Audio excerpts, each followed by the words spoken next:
Moi, c'est Abdoulaye Mako. Je suis le président du Rassemblement malien pour le travail, le Ramat Parti Rahman. Depuis un certain temps, on essaie de m'interviewer par rapport à la laïcité.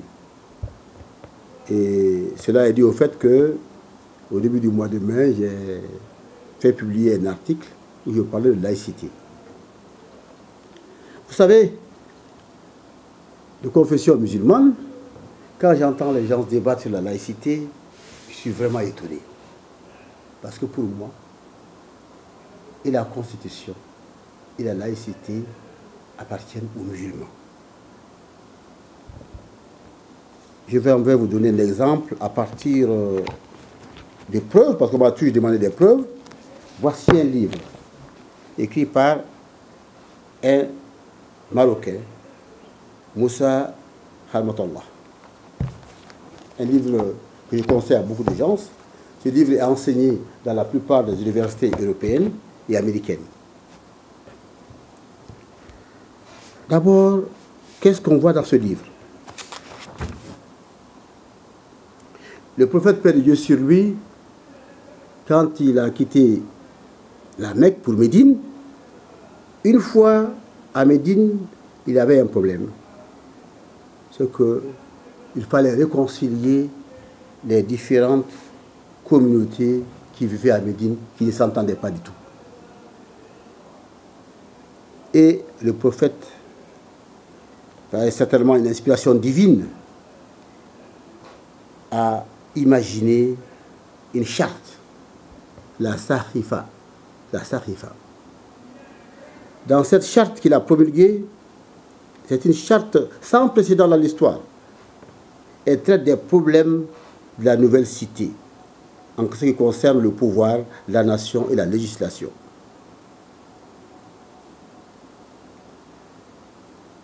Elle a permis d'unifier les habitants de Médine. Et par rapport à cette Sahifa, voilà ce que dit un éminent professeur Hamidullah. La constitution de Médine est la première constitution écrite au monde. Elle a mis fin à l'arbitraire et servi de cadre juridique pour mettre les citoyens à l'abri des velléités du pouvoir absolu. Elle a permis aussi la cohabitation des différentes communautés vivant sur un même terroir. Cette constitution avait défini par ailleurs les droits et les devoirs aussi bien des musulmans, des juifs que des idolâtres.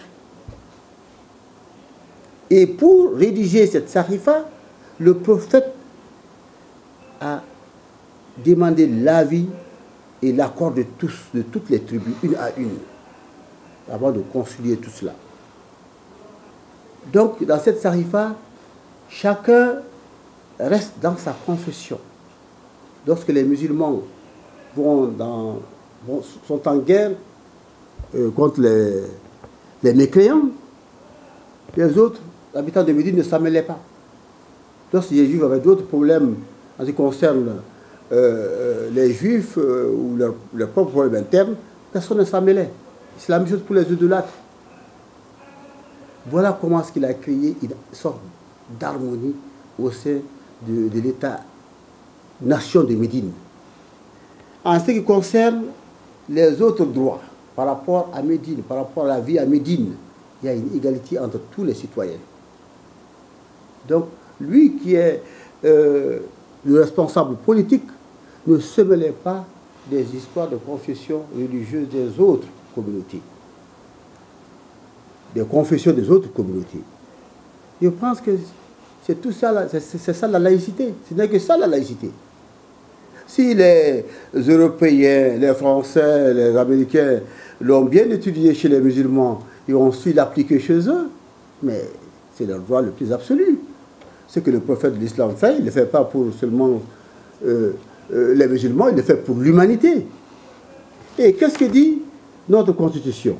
Elle dit ceci: la laïcité ne s'oppose pas à la religion et aux croyances. Elle a pour objectif de promouvoir et de conforter le vivre ensemble fondé sur la tolérance, le dialogue et la compréhension mutuelle. l'État garantit le respect de toutes les religions, des croyances, la liberté de conscience et le libre exercice des cultes dans le respect de la loi. Mais ça, un musulman doit être fier de la laïcité. Il doit être fier de la Constitution. Parce qu'en fait, elle vient du prophète de l'islam. C'est le prophète de l'islam qui est le premier à être laïque d'abord. Et avant même, et en dehors de ça, avant même que l'islam vienne chez nous, dans nos tribus, on sait quel village ou quel quartier, où il y a les sorciers, où il y a le féticheur, où il y a celui qui ne croit à rien. Mais on respecte chacun par rapport à sa croyance. Ça, c'est bien avant l'islam. Et quand l'islam est venu, il s'en est accommodé. Le musulman, l'imam est là. À côté de lui, il y a le féticheur. Non loin de lui, il y a un sorcier. Non loin encore, il y a le magicien, je ne sais pas, que dis-je. Mais c'est ce qui permet de vivre ensemble. Conforte notre vie ensemble, on doit être fiers de ça. Moi, je ne veux pas du tout qu'on attribue le fait de la laïcité aux Français. Je pense qu'ils se taisent, mais ils rient de nous en réalité, ils rient des musulmans en tout cas. Parce qu'ils savent d'où ils ont tiré, eux, la laïcité. Je vous remercie.